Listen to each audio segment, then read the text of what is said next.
If all on Olympus would deny me my vengeance, then all on Olympus will die.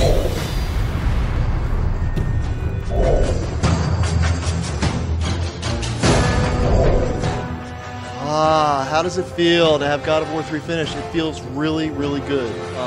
It's quite a relief that it's kind of out the door. It's been 3 long years in development, and it's been a lot of hard work leading up to this. For many of the people on the team, myself included, I've been working on the God of War franchise for over 7 years. That's a long time. I currently have 2 children that aren't that old yet. So I've spent more time with Kratos than 2 of my children.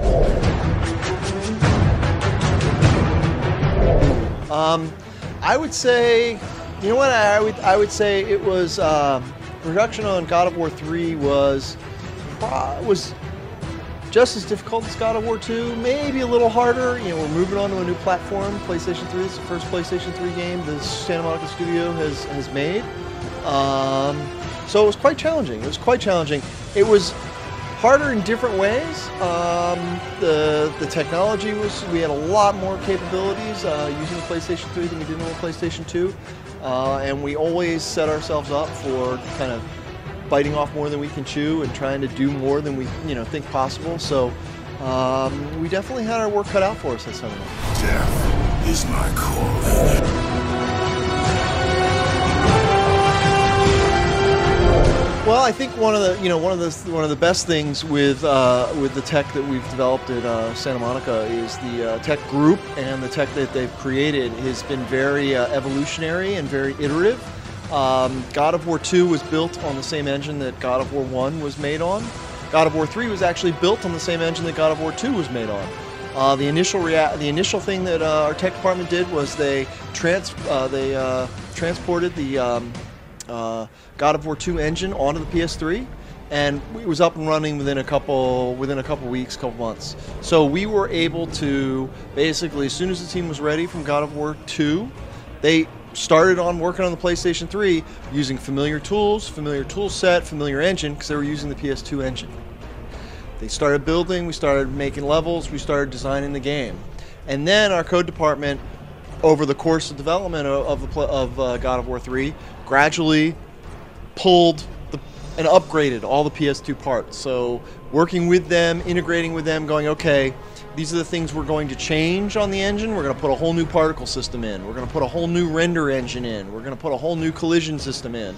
All right, let's schedule things so that we trade them out at the appropriate time so we can plan for it. And that's what happened. As we move forward, they're developing the PlayStation 3 engine simultaneous on the other side. And when they got to a point where, okay, we've got the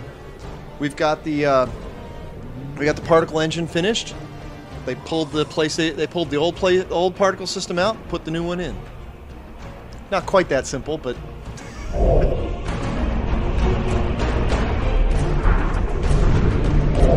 it's a difficult challenge. I think the team always strives to do just that. It always strives to do one up the project we did before, one up themselves. And I think that, it's never a oh, okay, we're going to do X, Y, and Z and it's going to be better. It's always everyone striving, hey, is this better? No. Okay, well, let's try again. And through again, using the same kind of evolutionary mindset that we use on the tech side, we do the same thing on the design. We keep iterating. We keep asking ourselves, is this better? Is this more fun? Is this good? Is this possible? Answering all those questions eventually leads us to where we get now, where we're trying to outdo ourselves every time.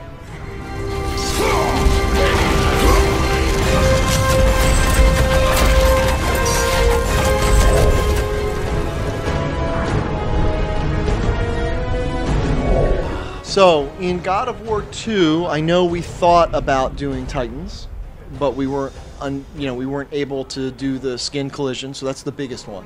That's the most obvious. But there were a couple other ones that we tried to do. In God of War 2, we wanted to put the Chimera character, which was in our E3 demo, the lion, the goat, and the snake, and we didn't. For a couple reasons. On the technical side, it would have been a very expensive character.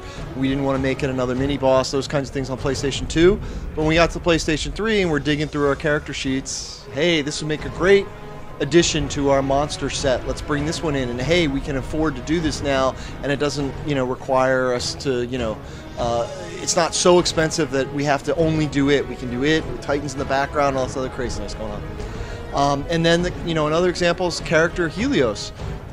Helios was originally designed in God of War 1. And just never made it into the game, didn't fit the scenarios, didn't fit the game at the time, didn't fit the story. God of War 2, he came back up. Hey, is there a way we want to integrate Helios? No, it doesn't make sense. It feels forced. God of War 3, all right, we got to kill all the gods. What gods do we got? Hey, look, we got some designs of Helios over here. Let's use those.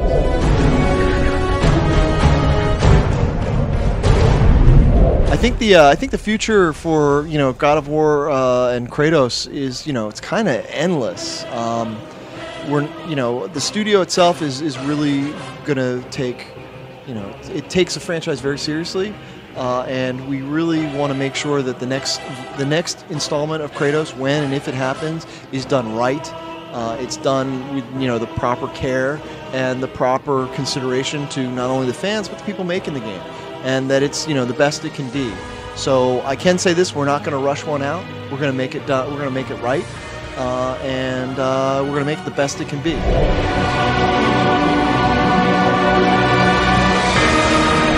I think my favorite fight, and you'll have to wait for it when you play through the review code. But I think my favorite fight, the entire game, is the Kronos encounter, when you end up encountering another Titan along the way.